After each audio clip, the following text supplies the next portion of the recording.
Bonjour à tous et bienvenue pour ce nouveau débriefing. La semaine dernière, j'ai eu le plaisir de recevoir un observateur international qui est allé et qui a vécu en Ukraine, Benoît Paré. Il nous a donné une très longue interview qui a eu énormément de succès. Il se trouve que dans cette interview, il y a énormément de questions qui sont apparues et Benoît Paré, que j'ai le plaisir de recevoir à nouveau. Bonjour, bonjour Benoît. Et merci de nous donner un peu de Bonjour. votre temps aujourd'hui. Il y a eu, comme je disais, il y a eu énormément de questions qui sont apparues et sur lequel je vous ai suggéré d'amener un certain nombre de précisions. Une des questions fondamentales, c'est le traitement médiatique que l'on a pu voir de certaines informations que vous avez vues dans le réel sur le terrain et que nous recevons. Et je crois que vous vouliez en parler de trois ou quatre points, à commencer par qu'est-ce qui se passe quand on est au Maïdan, sur place, quand on voit ce que nous disent les gens et ce qu'on en lit dans les journaux français. Alors, bon, déjà, moi, personnellement, j'étais pas sur le Maïdan. J'ai vu, comme tout le monde, à la télévision, par les médias mainstream, le traitement de l'affaire, et puis qui visait, hein, comme j'ai dit la dernière fois, à nous convaincre qu'on était face à une révolution romantique d'un peuple uni qui se sépare d'un affreux dictateur corrompu, pro-russe, qui a fait tirer sur la foule. Et donc ça le délégitimait complètement. Voilà, ça c'est le récit qu'on nous a vendu. Euh, et puis, comme je disais ensuite, une fois que je suis arrivé en Ukraine, j'ai eu accès à tout un tas d'autres informations, comme j'ai déjà expliqué, et je suis tombé sur cette information de d'Ivan Kachanowski sur le massacre du Maïdan. Ça, c'est un rapport, hein, Il c'est avait une fait une étude thèse qui a de été 79. publiée. C'est un rapport, c'est une étude qui a été Pardon? publiée, hein. C'est un rapport et une étude qui a Oui, été publiée. l'étude est téléchargeable sur le site de l'Université d'Ottawa depuis qu'elle est parue en fin 2015. Donc, j'étais allé télécharger cette étude et il y avait en annexe de cette étude, il y avait à l'époque 2 heures de vidéo qui n'étaient pas traduites en anglais encore. C'était tout en ukrainien ou en russe. Donc, pour un non russophone ou non ukrainophone, c'est un peu compliqué en fait d'aller vérifier dans les vidéos si le compte-rendu qu'on était fait par Kachanovski était exact ou pas. Voilà. Quoi qu'il en soit, j'ai quelques mois plus tard eu l'occasion de rencontrer un journaliste français que je ne nommerai pas. Il travaillait pour un grand journal français. Et donc, c'est un ami commun qui nous a mis en contact et cet ami commun m'a dit, tiens, il serait intéressé par te parler parce que, bah, en tant qu'observateur, il pense que tu peux avoir des choses intéressantes à dire. Ok. Donc, nous nous sommes rencontrés un jour et puis donc j'ai commencé à répondre à ses questions. Et puis à l'issue des questions, moi j'avais cette histoire d'Ivan Kachanowski qui me titillait et ça me paraissait important, donc j'ai commencé à lui en parler. Je lui ai dit voilà, je suis tombé là-dessus, sauf que bon, je suis pas sûr de pouvoir moi-même m'assurer de l'exactitude et de la pertinence de cette étude, mais peut-être que vous, en tant que journaliste ou professionnel, ça vous intéresserait de lire l'étude, creuser pour voir si c'est crédible ou pas. Donc, de Et à faire ce une moment-là, vérification. En fait, vous lui demandez, pouvez-vous faire une vérification, on va dire, de cette étude, de la valider, vrai ou en fake? quelque sorte, Voilà. oui, je lui ai dit voilà, ça existe, est-ce que vous en avez entendu parler? Il me dit non, bah, je lui ai dit bah, est-ce que ça vous intéresse de creuser? Et il réfléchit, mais à peine 2 secondes. Et il me dit ah ben non, ça changerait trop de choses.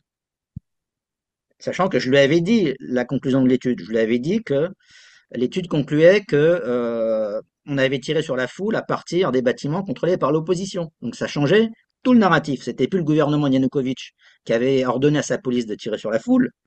C'était l'opposition qui avait fait une opération sous faux drapeau pour tirer sur la foule et faire accuser la police. Vous voyez, on a inversé complètement la responsabilité de l'affaire. Et donc ça me paraissait assez majeur. Et quand je lui avais expliqué encore une fois tout ça, sauf que quand je lui ai dit est-ce que ça vous intéresse de creuser, il me dit non, ça changerait trop de choses. Hein, je le répète une deuxième fois. Et si vous voulez, pour moi, ça a été, euh, il y a eu un avant et un après par rapport à ça. Ce jour-là, j'ai compris, ok, que les gens des médias mainstream, ce qui les intéresse, c'est pas la vérité, c'est de défendre un narratif. Vous voyez? Et c'est pour ça que depuis ce jour-là, je sais comment ça fonctionne et donc je considère que tout ce qui est écrit dans les journaux mainstream est sujet à caution, à minima, quand c'est pas des purs mensonges. Et donc, et c'est à partir de ce moment-là que j'ai commencé à me focaliser de manière systématique sur les médias alternatifs. Où là, je me suis rendu compte petit à petit après que on trouvait beaucoup plus de vérité dans les médias alternatifs. Alors, il n'y a pas que ça. On peut aussi avoir de l'intox dans les médias alternatifs parce qu'on sait pas forcément, il n'y a pas forcément des gens non plus très totalement bien intentionnés dans ces choses-là. Il y a aussi des gens biaisés.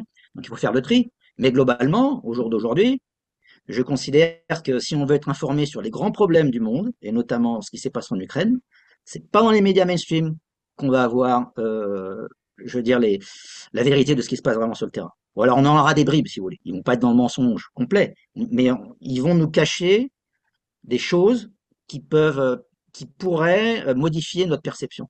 Mais Parce qu'il faut toujours défendre vous le pensez narratif. que donc on va appeler ça un choix éditorial, hein, dans le monde des médias, on doit faire le rédacteur en chef, il doit faire un choix éditorial. Donc en fait, ce que vous dites, c'est que ce choix éditorial, il est là pour soutenir un narratif, et ça confirmerait un petit peu ce qu'avait dit Céline Pigalle, qui est une des rédactrices en chef de BFM, qui lors de la Covid, alors qu'il y avait un narratif qui était défini par le gouvernement sur le confinement, etc.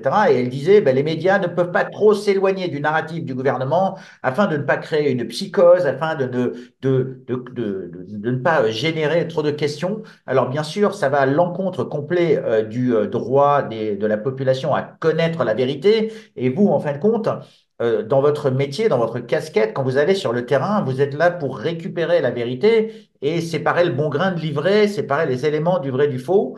Alors, quand vous rencontrez un journaliste comme ça, c'est vraiment un choc pour vous. En fait, vous vous attendiez à quoi? À une éthique du journalisme qui est telle que ce journaliste va vraiment s'intéresser et va aller creuser le fond du sujet pour nous donner cette information?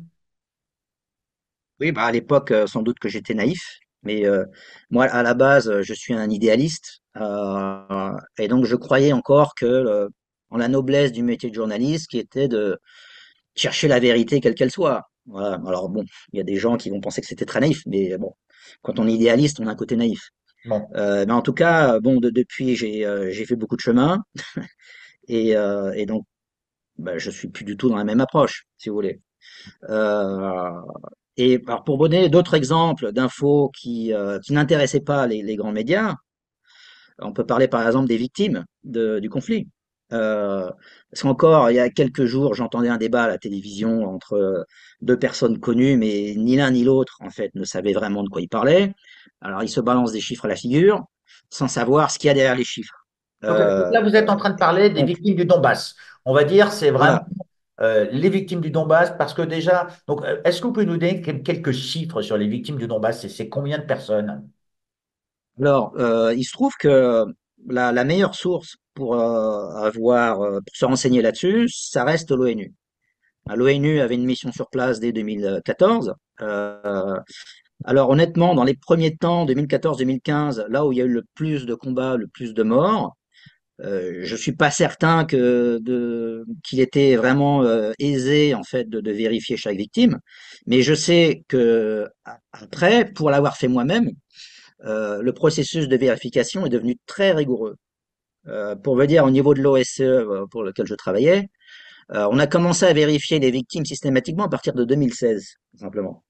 Et pour chaque victime dont on était mis au courant par la presse ou par d'autres sources, on allait ensuite sur le terrain et on allait essayer de récupérer trois sources différentes pour vérifier l'information. On devait avoir la victime elle-même s'il était que blessé, sinon des proches de la victime ou des voisins. Ensuite, il nous fallait une source médicale et ensuite une source officielle. Il fallait qu'on croise tout ça, hein. Et si on n'avait pas ces trois conditions remplies, on ne pouvait pas lister le nom de la personne victime dans notre base de données. Ça ne rentrait pas dans les statistiques. Donc on avait un processus très rigoureux. Pour avoir discuté avec les gens des Nations Unies sur le même sujet, ils avaient, de ce que j'en ai compris, un processus un petit peu moins rigoureux, mais in fine, on arrivait quand même à peu près au même chiffre. J'ai vérifié sur l'année 2018, on est vraiment à quelques éléments près, on a les mêmes chiffres.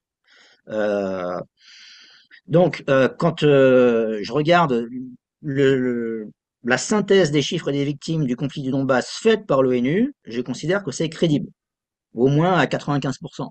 Et c'est combien de Et or, qu'est-ce victimes? qu'on voit dans ces chiffres? Est-ce que vous pouvez nous dire? Alors, qu'est-ce qu'on voit dans ces chiffres? Alors, peux vous donner le chiffre, parce que j'ai ça sous les yeux. Alors, d'après l'ONU, on compte environ 14 300 morts et à peu près 40 000 blessés. Euh, sur ces 14 300 morts, on compte 4 400 soldats ukrainiens qui ont été tués, 6 500 combattants séparatistes.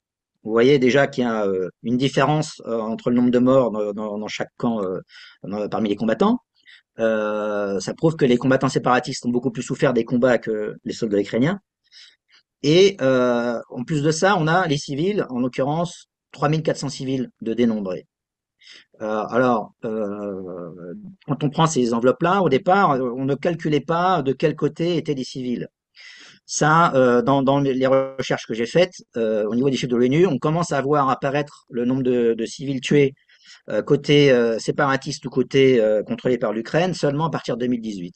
Benoît, pareil, y a-t-il d'autres sujets sur lesquels l'information du réel est différente de ce que l'on pense? Par exemple, on parle souvent des victimes du Donbass, hein, sans vraiment savoir, sans vraiment connaître. Donc, qu'est-ce que vous pourriez nous dire à ce sujet? Alors, juste là, bien récemment encore, il y a quelques jours, je voyais un débat sur une chaîne d'information où il y avait deux interlocuteurs très connus qui se balançaient des chiffres à la figure, mais ni l'un ni l'autre n'avait l'air de vraiment savoir de quoi ils parlaient. Donc, en fait, la meilleure source d'information à ce sujet-là, si on va avoir une aperçu sur la globalité du conflit, ça reste les chiffres de l'ONU.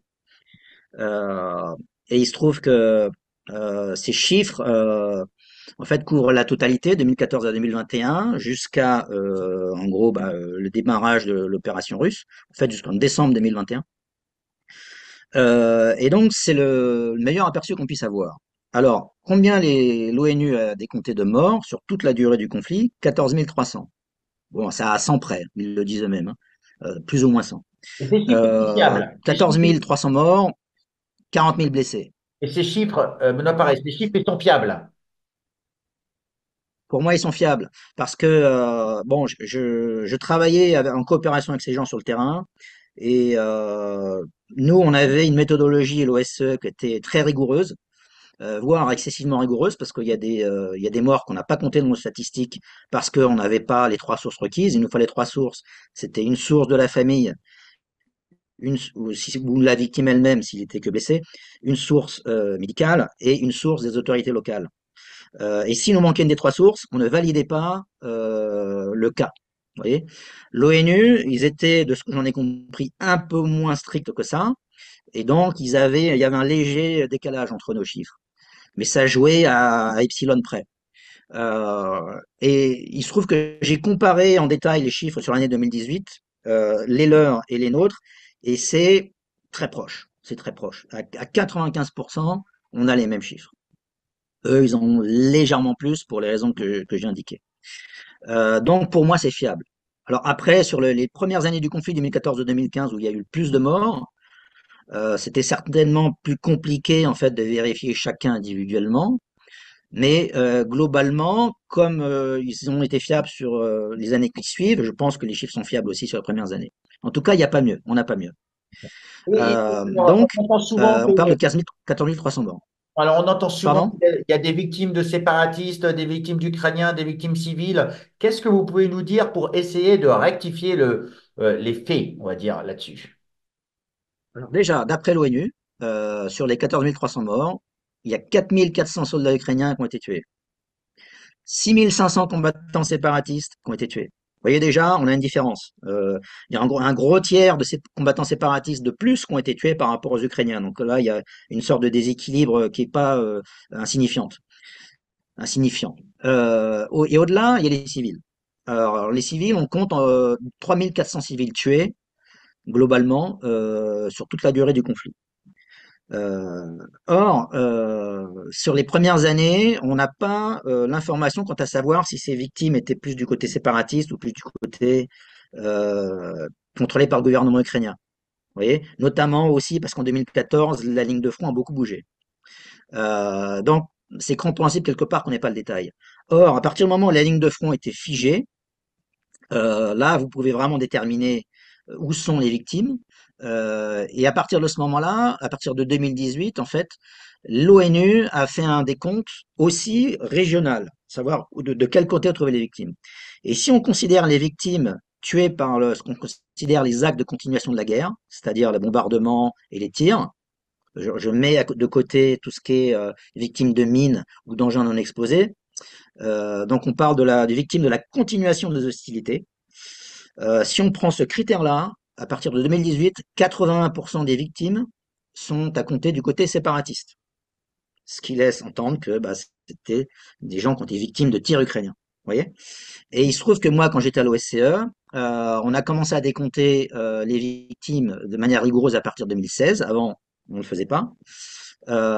Et je me suis rendu compte, en fait, quand on prenait le critère de la continuation des hostilités, on avait un gros décalage entre les zones contrôlées par les séparatistes et les zones contrôlées par les Ukrainiens. Et moi-même, entre 2016 et 2018, j'avais fait des statistiques en interne pour nous, parce que j'avais tous les chiffres. Je faisais partie des rares personnes qui ont eu accès à tous ces chiffres. Et j'en avais déduit que 72% des victimes civiles sur cette période, sur ces 3 années, ont été du côté séparatiste. Et si on prend l'année 2018, on était à 82%. Donc le pourcentage des victimes côté séparatiste n'a cessé d'augmenter en fait. Et quand on regarde dans le détail, pourquoi le pourcentage a cessé d'augmenter, c'est parce que il y avait d'autant moins de victimes côté ukrainien, ça baissait de chaque année, alors que le nombre de victimes civiles côté séparatiste avait tendance à être stable. Et en fait, c'était les séparatistes, quand on regarde bien, qui se sont mis à être beaucoup plus prudents dans leur façon de tirer. Et ça, quand j'étais sur le terrain, il y a un militaire séparatiste un jour qui m'a dit mais nous faisons tout ce qu'on peut pour éviter les pertes civiles de l'autre côté. Parce qu'il disait que les gens qui vivent de l'autre côté, ils considéraient que c'était leur propre peuple. C'est ça qu'il faut comprendre. Et donc, il disait on essaye de minimiser ça. Alors, au début du conflit, c'était pas forcément le cas parce que c'était bon, ils étaient aussi, je pense que moins, ils maîtrisaient moins aussi leur armement, mais avec le temps, ils sont devenus plus experts dans la façon de tirer. Ça, je peux vous dire, j'ai pas mal d'exemples là-dessus. Et donc, ils pouvaient être beaucoup plus précis et viser spécifiquement les cibles militaires. Et donc, à la fin, il y avait quasiment plus de victimes côté ukrainien de la part des séparatistes. Et voilà. Et donc, encore une fois, quand on regarde les chiffres globaux, il y a beaucoup plus de victimes côté séparatiste, donc en ce qui concerne les civils, que du côté ukrainien. Et Et donc, ça, ce chiffre-là dont je vous parle, personne en parlait. Personne. Nous-mêmes, la mission de l'OSCE, la première fois qu'on a sorti cette info, c'était en 2017, dans un rapport que personne n'a repris. Ça a juste été noté par le ministère des Affaires étrangères de l'Ukraine. Ils ont fait un scandale. Et donc, notre chef de mission nous a dit, maintenant c'est terminé, on ne communique plus sur ces chiffres. Et donc, pour les années qui ont suivi, nous, notre mission a choisi de donner un chiffre global de victimes du civil, de victimes civiles du conflit, mais qui ne disait pas grand-chose, en fait, sur qui était responsable de quoi. On était incapable de le savoir, mais c'était volontaire, parce qu'il fallait pas fâcher le ministère des Affaires étrangères ukrainien. Donc, les chiffres, on les a communiqués qu'une fois. Et encore, ça a été repris par personne.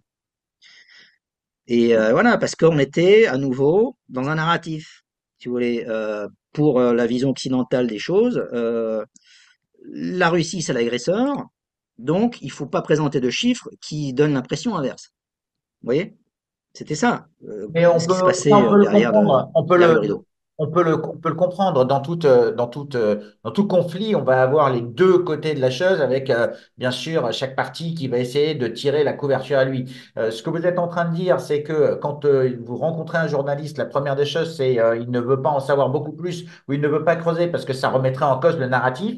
Donc, il apporte de l'eau à votre moulin. Et quand vous regardez sur le terrain, vous êtes en train de dire, ben, écoutez, quelque part, on avait une mission d'ordre international. Cependant, il y avait un parti pris, une forme de parti pris qui était pris, qui était de ne pas contester le narratif officiel. Et malgré votre travail qui est d'être un observateur indépendant et de ramener l'information, eh bien, cette information ne filtrait pas. Alors, ce sont des points qui sont importants parce qu'il faut rappeler que la mission du journaliste, c'est de dire la vérité quoi qu'il en coûte. Ici, c'est de ne pas prendre parti pour un camp ou pour l'autre. Et en l'occurrence, ici, en restaurant ces faits, vous êtes en train de nous dire que les victimes du Donbass, avec les chiffres, avec des pourcentages, avec des évolutions temporelles, étaient plus au désavantage des séparatistes que des Ukrainiens. Et c'était à peu près l'inverse qu'on était en train de nous dire que l'agresseur faisait plus de victimes. Alors ça, c'est vraiment critique d'en parler. Je tiens à vous remercier vraiment de ces précisions, mais je crois qu'il y a d'autres informations parce que quand on préparait cette interview, vous m'avez parlé d'un procès des séparatistes. Alors ça, on n'en a vraiment jamais entendu parler.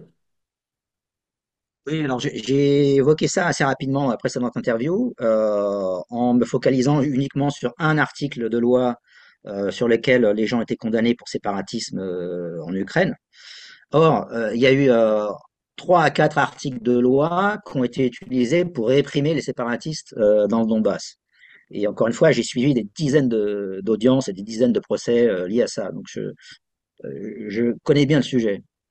Et donc, j'ai même à un moment donné demandé des rendez-vous avec le bureau du procureur de la région de Donetsk, l'oblast de Donetsk, côté ukrainien, et le bureau du procureur de la région de Lugansk, parce qu'après, j'étais affecté là-bas. Voilà, j'ai changé d'affectation en cours de route. Et j'ai eu l'occasion de réclamer ces chiffres de part et d'autre, des chiffres officiels, encore une fois, hein, euh, des autorités ukrainiennes elles-mêmes. Et alors, les chiffres qu'on m'a donnés, dans l'oblast de Donetsk, en tout, il y a eu 1344 procès contre des séparatistes. 1344, sous 3 articles différents. Et dans l'oblast de Lugansk, il y en a eu 160. 2160 procès liés au séparatisme dans le Donbass. Et il n'y avait pas que dans le Donbass, il y en a eu aussi d'autres dans la région de Kharkov, la région de Zaporozhye et la région d'Odessa.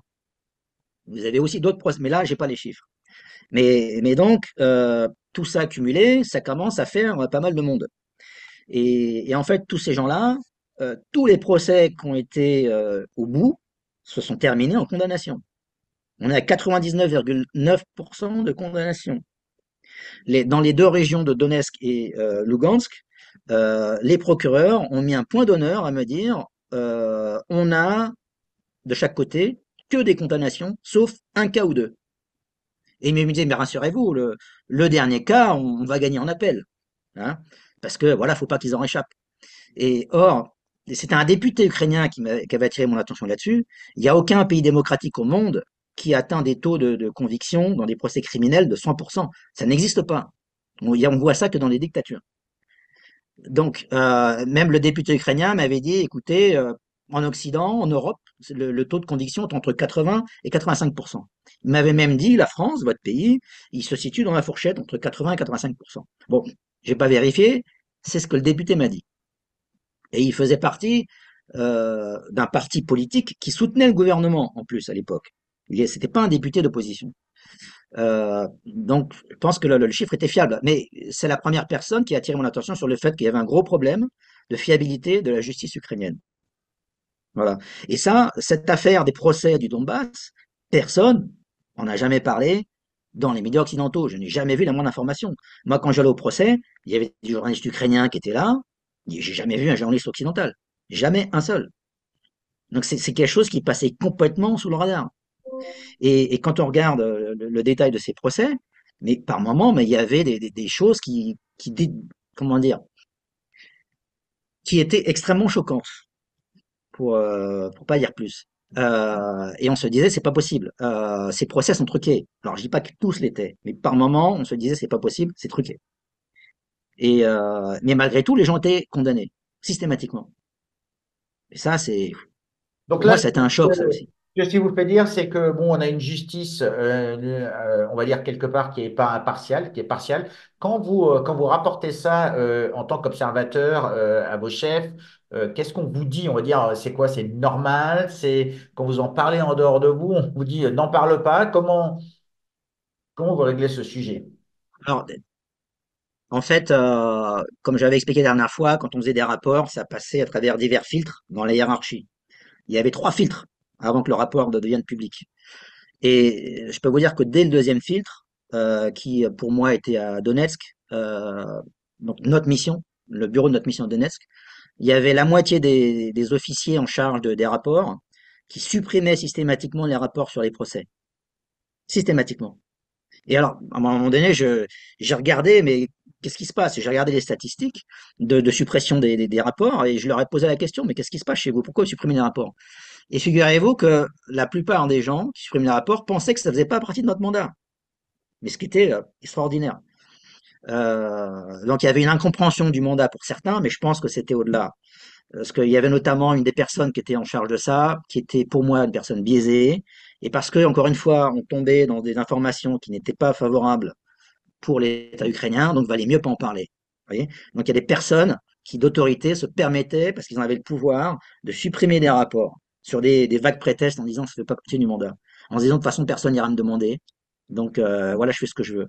Donc, il y avait une Euh, invisibilisation des chiffres quelque part. Et vous nous avez et dit alors, la dernière fois que vous aviez été interrogé par des administratifs français, des membres du gouvernement, quand vous leur avez mentionné ces éléments-là. alors pour finir, juste rapidement sur le SE, la moitié des rapports qui atteignaient le siège, en fait, la politique là-bas, c'était de ne pas communiquer là-dessus, parce que c'était des affaires sensibles. Et donc, on partageait les informations avec la mission de l'ONU, qui avait un mandat plus large que nous, pour éventuellement en faire quelque chose. Et donc, c'est la mission de l'ONU qui a publié des informations sur les procès que nous suivions. Mais la mission de l'OSE se refusait à communiquer là-dessus. Voilà, ça c'est le premier point. Deuxième point, bah, j'ai évoqué ça aussi à l'occasion de réunions avec les diplomates français. J'ai évoqué tout un tas d'infos, pas que ça. Et après, moi, ce qui m'étonnait, c'est que dans la communication officielle de l'État français, il n'y avait aucune inflexion, en fait. On n'arrêtait pas de blâmer la Russie tout le temps pour tout, pour les violations de Minsk, etc. C'était toujours la Russie qui était responsable. Alors que moi, j'arrêtais pas de ramener des infos qui donnaient un point de vue beaucoup plus contrasté et qui penchait plutôt de l'autre côté. Et je me souviens d'une discussion un jour avec un diplomate, et je lui ai dit, mais je comprends pas, parce que avec toutes les infos que je vous donne, le discours officiel ne change pas. Et il me dit, écoute, je constate comme toi. Mais j'ai dit, mais moi, c'est pas moi qui décide. Moi, j'envoie à Paris, et après, c'est Paris qui décide. Nous, ici, c'est pas nous qui décidons de la communication officielle. Vous voyez? Et donc, c'est quelque part au niveau gouvernemental qu'il était décidé de parler de certaines choses et pas d'autres, parce qu'on défend un narratif. Si vous voulez, moi, j'ai vraiment appris, j'ai été déniaisé encore une fois avec cette mission, parce que j'ai approché le niveau diplomatique auprès, et là, j'ai compris que quand on est au niveau de la politique de communication d'un État, on ne cherche pas la vérité, on défend un narratif. Voilà. Et là, on rejoint ce que je disais tout à l'heure sur les médias. Et les deux, les médias mainstream et l'État, travaillent généralement en symbiose, de ce qu'on voit sur ces dernières années, de plus en plus. Et vous n'avez plus le rôle de contre-pouvoir des médias, pas dans les médias mainstream, on le voit de moins en moins, voire plus du tout. Maintenant, tout ça fait partie d'un tout. Vous voyez? Et les seuls médias qui ont ce pouvoir de contre-pouvoir, si je puis dire, bah, c'est les médias alternatifs. Voilà, ou c'est les lanceurs d'alerte, etc.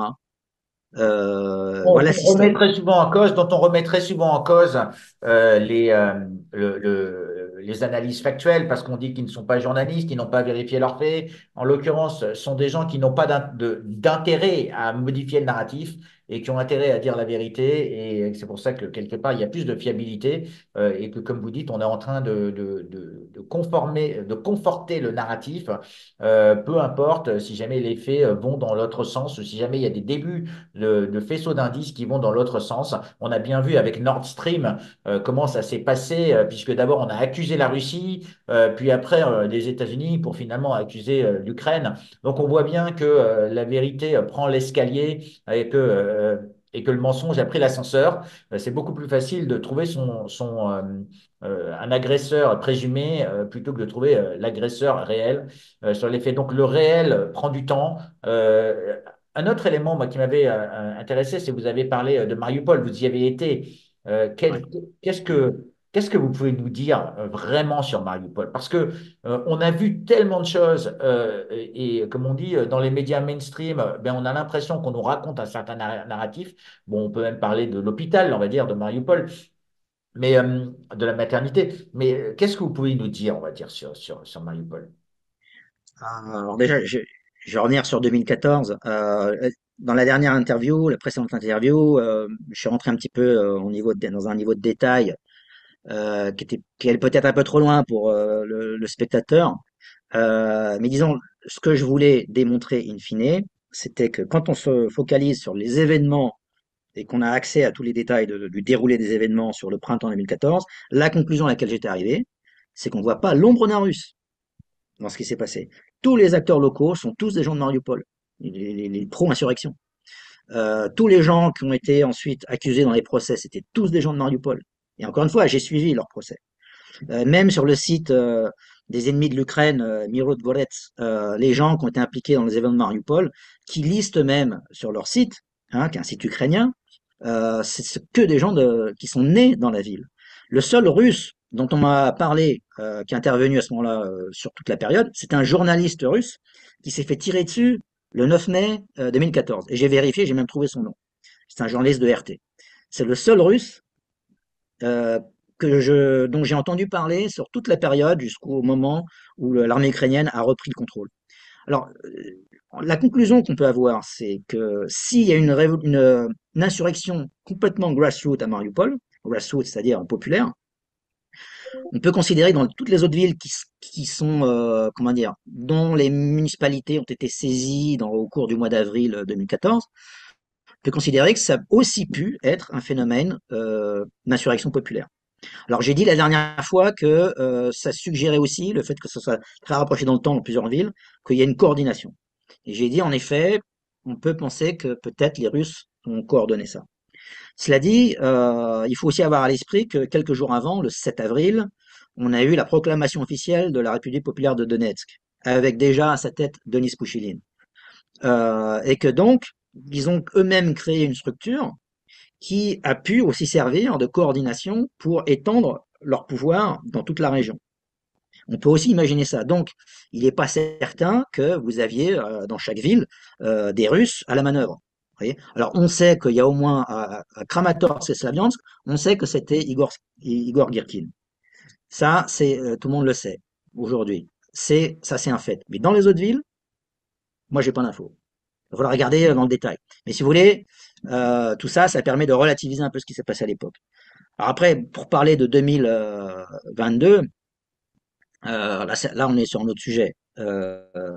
Moi, j'étais pas sur le terrain. La seule façon dont on peut essayer d'évaluer ce qui s'est passé en 2022, bah, moi, je considère qu'il y a beaucoup de canaux Telegram qui sont assez fiables. Mais bon, faut faire le tri là-dedans. Euh, et concernant la destruction des théâtres, euh, il faut, comment dire, moi, j'ai pas de certitude là-dessus au jour d'aujourd'hui. En tout cas, une chose est sûre que je vois pas l'intérêt pour les Russes, ni même pour les gens de la RPD, la République populaire de Donetsk, de détruire le théâtre. Parce que c'était un des plus beaux bâtiments de la ville. Pourquoi leur a-t-il fait ça? Je vois pas l'intérêt. Ça pourrait être un C'était pas un accident, objectif ça militaire. pourrait être ça pourrait être un tir raté, une cible Alors on ratée. peut penser un tir raté, ou l'autre option, c'est l'option des séparatistes eux-mêmes, c'était qu'ils prétendent que ce serait le bataillon Azov, qui contrôlait la zone à ce moment-là, qui aurait placé les explosifs au sous-sol, pour créer ce qu'on appelle un attentat sous faux drapeau et faire porter le chapeau aux Russes. On disait, regardez, les Russes ont détruit le théâtre. Ça a fait, en plus, il y a eu Associated Press qui a dit qu'il y a eu 600 morts. Au départ, c'était l'ancien maire de Mariupol, qui était lui-même pas sur place en exil, qui a dit 300 morts. Ensuite, l'Associated Press a dit 600 morts. Sauf que, in fine, vous avez Amnesty International qui dit on a identifié 12 personnes. Et les autorités de la RPD, qui plus tard, quand ils ont déblayé, ils en disent 14 morts. Vous voyez? Donc, déjà, on n'a pas de certitude sur savoir qui a détruit le théâtre, et sur le bilan surtout, ça a rien, le bilan in fine n'a rien à voir avec le bilan initial qui était annoncé. On passe de 300 à 600 à 12 à 14. Et donc, on peut soupçonner derrière tout ça, il y avait un enjeu de propagande pour, assez tôt dans le conflit, diaboliser les Russes. Pour moi, encore une fois, j'exclus pas une bavure russe aussi, j'ai pas la preuve du contraire, mais la thèse d'un attentat sous faux drapeau pour faire porter le chapeau aux Russes, malheureusement, me paraît relativement crédible. Voilà ce qu'on peut dire là-dessus. Alors, ce que vous êtes en train de Euh, dire, c'est que Mariupol, donc, ça fait partie aussi des enjeux de désinformation et d'information, que quand on regarde donc de 2014 jusqu'à 2020, eh bien, vous ne pouvez pas être dans l'affirmative de dire que c'était coordonné par les Russes, mais vous ne pouvez pas l'exclure. En fin de compte, ce qu'il faudrait être, c'est un petit peu plus prudent dans la manière dont on affirme les choses et dont les experts vont sur les plateaux télé informer les Français en donnant des informations qui sont, d'après vous, approximatives et elles ne sont pas définitives. Et pour le théâtre de Mariupol, et vous avez bien fait de me corriger parce qu'en fait, quand j'ai parlé de la maternité, mais c'était du théâtre dont je voulais parler. Ce que vous êtes en train de dire, c'est il y que a les deux. il y a des, oui, mais bon, en l'occurrence, c'était vraiment le théâtre dont je voulais parler, puisque c'était celui-là qui a fait l'objet d'une grande, on va dire, de part et d'autre, information et désinformation. Ce que vous êtes en train de dire, c'est qu'il y a des facteurs mitigateurs qu'on devrait prendre en considération, et plutôt que d'aller directement à la conclusion, ça rappelle encore Nord Stream, hein, on va dire c'est facile de dire que ce sont les Russes sans chercher d'autres raisons, et que sur les réseaux alternatifs, on trouve une autre forme d'information qui, vous, en tant qu'expert, vous considérez suffisamment fiable. Alors pourquoi, d'après vous, les réseaux, les médias mainstream ne considèrent pas ces informations fiables? Encore une fois, je pense que les médias mainstream sont là avant tout pour nous vendre un narratif aujourd'hui. Ils sont pas là pour chercher la vérité. Encore une fois, moi, c'est la révélation que j'ai eue en 2016 quand j'ai rencontré ce journaliste d'un grand quotidien français. Euh, et depuis, rien ne m'a, comment dire, ne m'a convaincu que les médias mainstream cherchent autre chose aujourd'hui que de défendre le narratif officiel de l'Occident sur la guerre en Ukraine. Je vois pas de- d'arguments qui aillent dans un sens contraire, même quand il y a des éléments pour aller dans le sens contraire. Et des fois, il faut pas chercher loin, hein. Euh, et donc, c'est le gros problème qu'on a aujourd'hui dans nos démocraties, parce que c'est pas qu'en France qu'on a ce phénomène-là, c'est dans tout l'Occident. Et malheureusement, on a, comment dire, on ne peut plus avoir confiance aujourd'hui dans les médias mainstream, que ce soit la télévision, que ce soit la radio, que ce soit les grands journaux. Vous savez, bon, on sait qu'il y a un phénomène de concentration dans un très petit nombre de mains. Aux États-Unis, je crois, il y a 5 grands groupes qui possèdent 90% des médias, que ce soit les médias radio, télé, écrit, et 5 groupes qui possèdent tout. Et en France, c'est 9 groupes. Hein, enfin, vous devez savoir ça mieux que moi. Et donc, il suffit que ces 9 groupes décident de ce qui doit être communiqué ou pas, et vous contrôlez tout. Et en plus, c'est que tous ces groupes sont plus ou moins liés à l'État, soit par copinage, soit parce qu'ils ont des intérêts qui dépendent des marchés publics. Donc, ils ont intérêt à ne pas brusquer le pouvoir parce que bah, s'ils veulent continuer à avoir des marchés publics, euh, bah, il vaut mieux suivre le narratif du gouvernement. Et alors, il y a peut-être encore d'autres choses derrière, parce qu'on va regarder dans le détail les réunions du groupe Bilderberg. La première qu'on avait parlé, pour moi, c'était Natascha Polony qui avait révélé des choses là-dessus.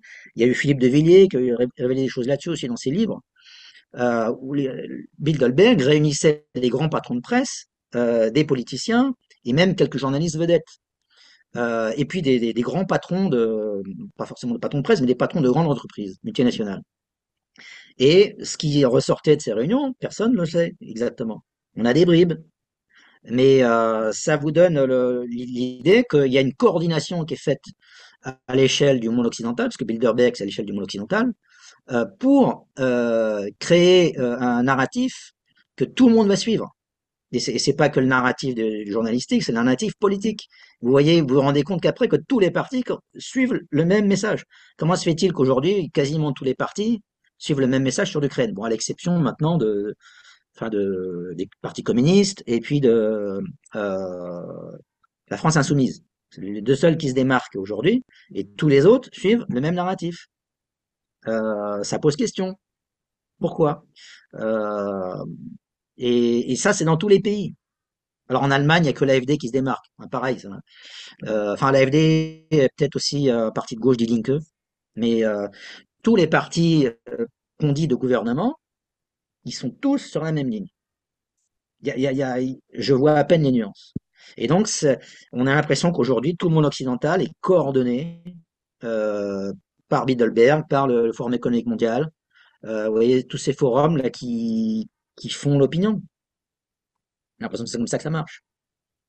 Donc, c'était très utile de faire, on va dire, ce retour sur votre première intervention pour parler un petit peu de la manière dont cette information a été traitée par les médias, puisque vous, vous avez pu observer sur le terrain des faits réels avec des éléments factuels que vous avez remontés. Vous vous êtes donc rendu compte que malgré ces éléments factuels, ça ne modifiait pas la perception ou ce que les gouvernements pouvait nous dire, et bien sûr, par la même occasion, que les médias n'allaient pas vérifier ou ne voulaient pas modifier le narratif parce que les enjeux étaient probablement trop importants. Je pense que ce sont des précisions qui étaient très importantes à amener de manière à ce que nos lecteurs, les auditeurs de François, que ça nous plaise ou que ça nous plaise pas, la vérité est quand même beaucoup plus agréable que le mensonge, même si le mensonge est peut-être plus facile à accepter comme pâte à tartiner que la vérité, parce que la vérité fait parfois bien plus mal. En l'occurrence, ici, c'est quand même essentiel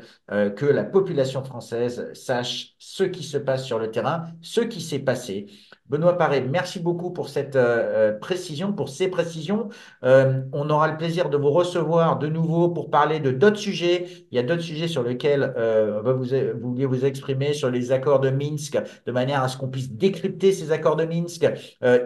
Pareil, de votre expérience à Odessa, où vous avez été et donc regardé les véritables enjeux. En tout cas, je tiens à vous remercier. Merci à vous tous de nous suivre sur François et à très bientôt avec une nouvelle interview de Benoît Paré, qui était un observateur international sur le terrain en Ukraine. À très bientôt sur François et merci de nous suivre.